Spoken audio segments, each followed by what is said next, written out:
Alright guys, welcome to this video. I'm going to tell you about the 3 mistakes I made when scaling my business, which led to me constantly burning out over and over and over, right? And hopefully through this video, it's going to stop you from making the same mistakes I did, and we'll get straight into it. So last year was my first year going all in on my business, and I thought I was a guy who knew everything about health and productivity and preventing burnout, but even I still suffered. So yeah, the first thing I did wrong was I was massively under eating carbohydrates, and I was doing way too much intermittent fasting. And the reason why this is a problem is because number one, when you're intermittent fasting, you're obviously restricting calories, right? But the thing is, as somebody like me, who I'm very physically active, I walk a lot, I train a lot, I'm using my brain a lot for work and whatever else it might be. And so your brain, we use carbohydrates, glycogen as fuel, right? So when you're pretty much in an energy deficit, your body goes through a lot of stressful processes to create fuel, right? It starts breaking down muscle fibers or fat tissue, which sounds, I mean, obviously the burning fat isn't good, but the fat tissue sounds good. But in reality, it's just elevating the stress in your body. And your body has to go through all these weird processes in order to create energy, right? And same for intermittent fasting. When you're restricting calories, like sure, I was a guy, intermittent fast all the way till 3 p.m. You're going to feel very sharp, right? You get all this perfect, strong cognitive function, right? And as business owners, we like to rely on intermittent fasting because we feel very productive and very focused, right? But the reason why it's bad, not only in the long term, but even on the short term, what it's doing is pretty much telling your body, okay, there's no food. We need to generate stress hormones in order to have energy, in order to have fuel. So it's kind of fake energy in a way. And the reason why this fucked me up and it was a mistake was because on top of all the stress I was under, right? I already moved to Bangkok. I'm living on my own for the first time. I've got bills to pay. I'm only like 5 months into an online business, right? Obviously, I had some good results in the beginning, but the pressure was really coming. I'm also meeting people all the time, a lot of first impressions, just doing all this shit alone, right? For the first time in my life. Not to say like I'm a little girl or anything, or I'm scared or whatever, but it is kind of a lot at once while you're building a business. And on top of the hard training I was doing, Muay Thai and running and lifting weights and all that kind of stuff, it was intermittent fasting and being in an energy deficit is simply, it's additional stress that you don't need to be under, right? As entrepreneurs, we're already under so much stress in business, life, relationships, training, right? That intermittent fasting is just not ideal. It just adds more stress to your life. And I wasn't gonna, trust me, I was doing this for years. I was making videos about it. I was telling my friends and family about it. Until I learned what it actually was doing, and it's actually just not ideal if you're a business owner. The most ideal thing you can do is actually have breakfast, be in energy surplus. You don't need to be shredded with 6-pack abs, because most people who look like that are actually not healthy. They don't have good energy, they've got brain fog, they've got weird issues, right? And yeah, I can tell you from my experience, if anything, this is my experience, right? I did intermittent fasting for years, and ever since I've been having breakfast, I feel so much better. Life is better, I handle stress way easier, I don't get stressed. Because if you think about it, you're just giving your body the fuel it needs. You're putting money in the bank rather than borrowing money from the bank, going in an energy deficit.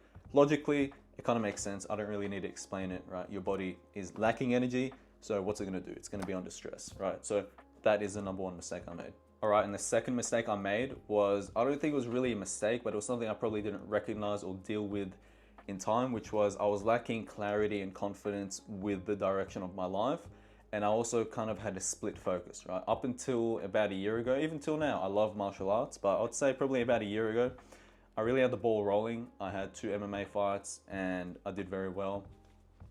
And I was focusing on striking, and I was really envisioning myself and just thinking about being a fighter, just doing kickboxing full time, MMA full time.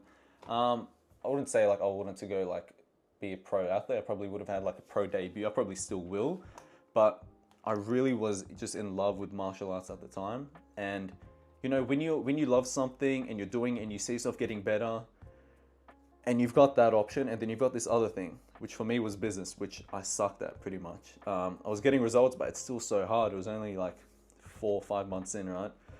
And so when you've got this thing that you think you're good at and you love it and it's good, it's treating you well, you've got a good feedback loop, and then you've got this other thing that you kind of suck at and it's just way harder and you don't know what to do, then anytime business became hard, I would look to the other side at martial arts and fighting, and I just wanted to do that instead, right? It was all my mind was thinking about. Anytime I had issues with business or I was disliking it or the way it was going, I would think about fighting. I'd go train. And there was honestly times about not too long ago, last year, where I was considering maybe just pausing the business for a little while and just becoming a fighter, right? And honestly, I had some dark times where I thought like, maybe I'm just not cut out for business. Like I'm just this physical phenomenon.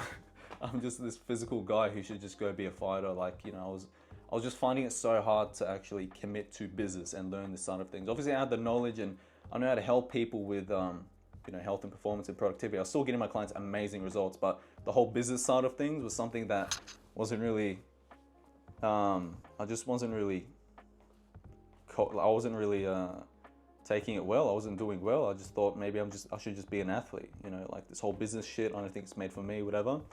And I think it's simply because during that time in business, I just wasn't willing to go through the pain, or I wasn't willing to gain more clarity. And it was hard, you know, when you don't have clarity and confidence in something, it's hard to regain that outside of just kind of time and forcing yourself to go through it and getting better. Because at the time, you just suck and you just need to keep doing it, right? Kind of similar to when I started martial arts. I think I just really liked it, even though the times were really hard. It's hard to learn how to fight, man. There's a lot of times where I fucking wanted to, like I did cry a few times in like my first year or so in training, just trying to get better, because you think you're good and you get beat up, and you think you're good, you get beat up, and it destroys your ego. So I think it's similar to business, but that was the second mistake I made. So any of you guys, I know there's a lot of people who get into the gym, they love the gym, and then they get into business and they're like, fuck, this business thing is really hard. Maybe I should just be a gym guy, be a gym athlete, whatever.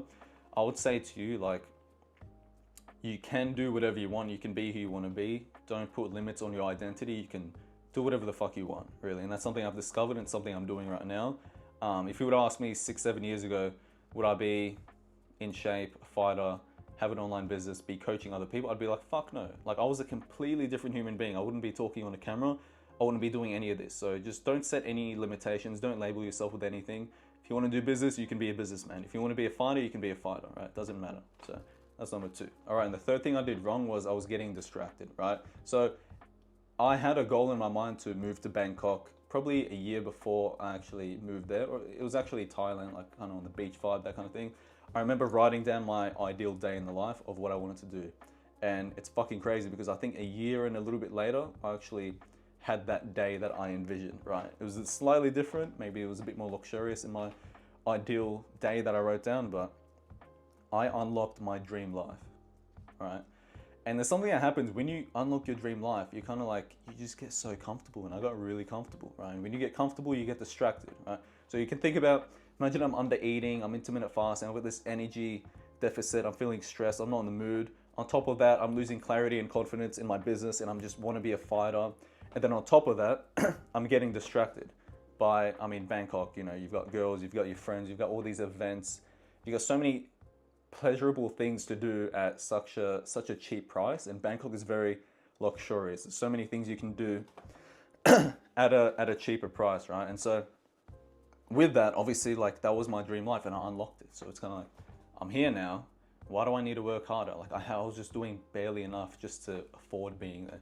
And I was kind of stuck in that cycle, right? And the reason why this was a mistake was because me distracting myself or letting myself get distracted was not helping the process, you know.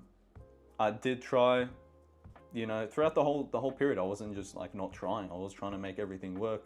Life is just life. I'm not here to act like I'm perfect. There's many things I learned from it, but I think it's just a whole new experience, like moving somewhere, living alone, networking with a fuck ton of people, paying bills, running a business in your first year of business, paying bills, relying on yourself. Like, you know, it's not easy, you know, with all these circumstances I just explained to you. So I would say if that's you and you're getting distracted, figure out why you're distracting yourself, kind of get alone and figure out like, what am I not facing? You know, what should I do? Usually it's just the uncomfortable pathway you need to go through, right? And I would say other tips around that, if you're losing clarity and confidence and you're getting distracted, speak to people who have what you have what you want. Seek their advice, speak to more people, because in those times, like, you should reach out for help. And I think what helped me the most through these times was just speaking to friends, my good friends, my family, my business coach. He helped me a ton. And just kind of self-reflection, you know. These periods are kind of inevitable sometimes, right? It's just how quickly you can get out of it and how you can prevent it and learn from it. So, yeah, those are the three things I learned. Number one, under eating and intermittent fasting. Number two, losing clarity and confidence and having a split focus. And number three, just getting distracted overall. So yeah, those are three things that led to me burning out over and over and over. And I hope this kind of makes you remember it so it doesn't happen with you. So if you found that useful, leave a like, sub, comment, all that shit, and I'll see you in the next one. Goodbye.